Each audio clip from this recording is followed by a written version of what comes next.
A lady came outside to call Day and told him to make sure he found his way to interview room 2. Day replied that he was on his way.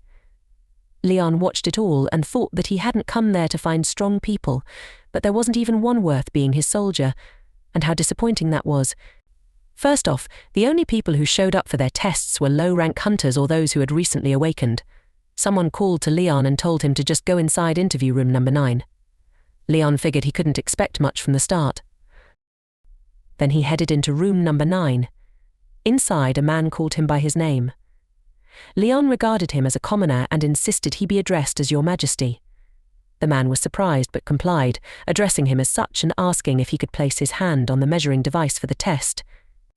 Leon looked at the machine and called the man a fool. In anger, he demanded to know how a commoner dared to test the honor of a knight. The man explained they weren't testing him, but rather the machine. Leon asked how a machine dared to measure the strength of a knight, insisting that only honorable knights and gods could truly gauge a knight's power. The man inquired why Leon had come there. Leon explained that he had come to search for useful soldiers, but even the judges were abysmal. He hadn't found anyone he liked, and then he asked about the other test. A man informed him that there was a test at the gate. Leon stated that real skills were demonstrated through consistent training and realistic situations, and he was going there to take a look. The scene shifted to the Soul Gate, where a man asked if anyone felt dizzy or anything else. Some suffered from motion sickness when passing through the gate. Most gates were already closed, but a few remained open, like Soul Gate, serving as an example. Day thought that this year's strength measurement wasn't much different from last year's and that he needed to do better to get good results. Just a boy and a girl arrived there, and the boy remarked that it was like that. The girl was using her phone and mentioned that the place was really popular. The boy asked her to turn off her phone. Day was shocked to see 2 newbies there.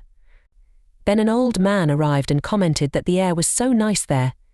Day assumed that the others were all C and D rank, and then he saw Leon there. Day thought that considering Leon was there for testing at his age, he would be a newbie as well.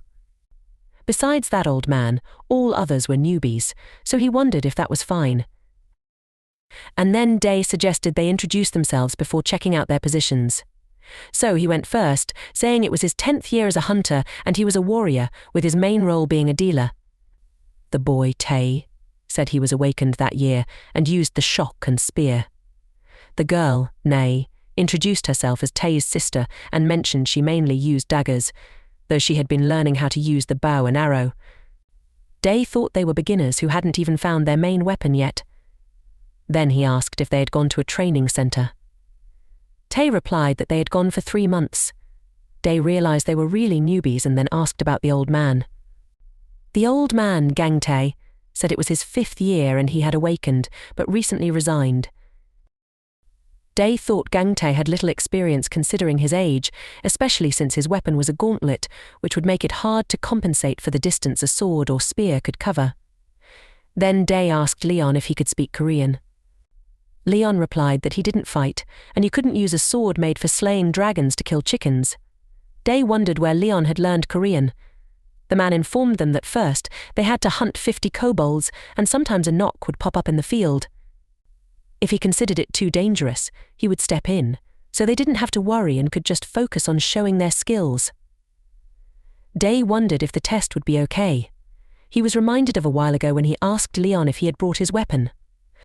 Nay offered her weapon to Leon, asking if he wanted to try using the bow and arrow and if he knew how to use them.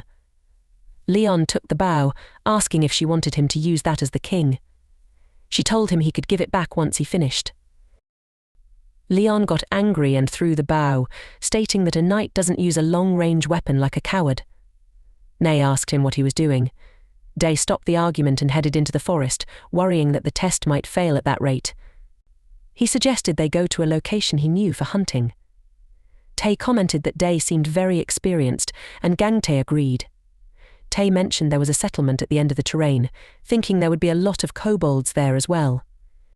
Day explained it wasn't a good idea to go to a settlement with such a small group, as it would be almost impossible to find a way out once they were surrounded.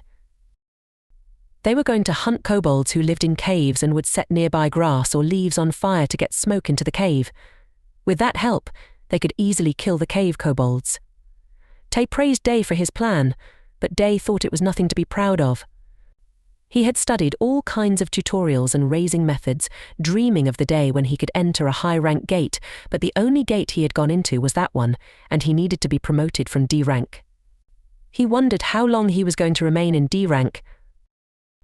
Just as Tae said there were kobolds in front of them, Day told him to wait. They noticed the kobolds heading toward them. Day instructed Tae to use his shield to block them, and then they all started battling the kobolds, killing them. Tae remarked that it was easy to block if they ran at them in a straight line. Nae told him to just watch his front, but before he could attack, a kobold attacked him. Day told Tae not to let his guard down, reminding him that the kobolds might be weak, but they were fast. Then Gang Tae came, punching the kobolds and freeing Tae. Day commented that it was great and there were only a few left, so they should keep going. As they finished off all the kobolds, Tae apologized for his mistake. Day told him it was fine because it was his first time there. Nae also killed 2 of them, and it was good that no one was hurt, thanks to Gang Tae. Day thought that he could do that, and initially he was anxious, but his party wasn't bad except for Leon. Then Day asked Leon why he didn't do anything while they were fighting. He pointed out that the staff was watching from the back, so was that fine? The man replied that he would take that into account when grading, so they didn't have to worry. Day said they weren't saying it because the man told them to, and then he suggested they go further inside, as they would reach the cave soon. As they were heading, Tae commented that there was really a cave in front of them. Day instructed them to set a fire as he had mentioned earlier. As they collected bushes to make a fire, Day was about to light it. Leon asked him if he really thought it was the best thing to do. Day apologized and asked why Leon was suddenly questioning when he hadn't helped at all. Leon asked if that was the best Day could do and told him not to make him repeat it. Day explained that he had used that method 3 times before and had always been victorious. Leon pointed out that while it may have worked in the past, could Day depend on experience when he had such little experience overall? Day retorted that Leon was younger than him, so he should let him do it. He proceeded to make a fire there. Day then instructed the others to gather around, as the kobolds would soon come outside. As they all got into position, they found the kobolds were indeed coming out, so they started killing them. Day thought he knew his method wasn't wrong, and then he said to everyone to let's get rid of all of them like that. He thought if they could gather a bunch of kobolds there and kill a few gnolls out on the plain. He suddenly heard a growling, which was from a knot captain, the boss of the Seoul Station Gate, and its rank was above C. But why did it appear there? Day said he and Tae would take on the gnoll captain, while Nae and Gangtae would handle the kobolds. He believed it was important to have someone experienced in each team. Day knew that sending an inexperienced D rank against a gnoll captain was risky, but he had to trust Tae to hold his own. As Tae faced the gnoll captain, he seemed scared. Day told him to get it together, realizing Tae was too intimidated to fight effectively. When the gnoll captain attacked, Tae stumbled back. Day was shocked to see how scared Tae really was. He wondered why the staff wasn't intervening, knowing Tae could die at this rate. Without hesitation, Day grabbed Tae's shield and rushed to protect him from the gnoll captain's next attack. As the gnoll captain struck again, Day worried if he could hold it off. They might have been able to defeat it if Tae had pulled himself together. Just then, he saw Leon stop that attack with his 2 fingers and comment that it was too bad, asking to try it again. Day asked what Leon said. He wondered if Leon really stopped that attack with his finger. Leon told him to raise the shield again and face the gnoll once more, because if he did it once, he could do it again. He encouraged Day to get up, block the gnoll captain's attack, and counterattack. Day hesitated, pointing out they were in a dangerous situation. Leon got angry, calling him an impertinent peasant. He said Day dared to deny him after witnessing the glory of the Lion King's guidance, considering it an honor for a Templar like him to guide a peasant soldier. Leon was upset that Day hadn't even thanked him for the opportunity, instructing him to raise his shield and counterattack the gnoll captain. Day wondered what he did wrong, but he knew he had to do something to survive. As the Gnoll captain roared at Leon, he looked at it angrily, asking if it had a death wish. The Gnoll got scared of Leon. Suddenly, Day attacked the Gnoll captain and found it to be incredibly strong, almost making him drop the shield. Leon kept telling Day to wield his shield smartly, questioning how he could rely solely on strength and not face a stronger opponent head-on, advising him to deflect attacks and wait for openings.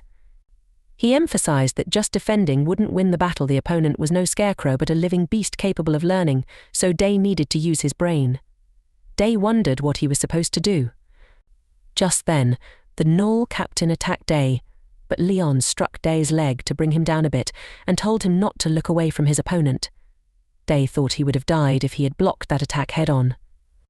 Leon urged him to stay focused and not let his potential go to waste, encouraging him to utilize that potential better. Hi guys, don't forget to like, comment and subscribe if you enjoy the content.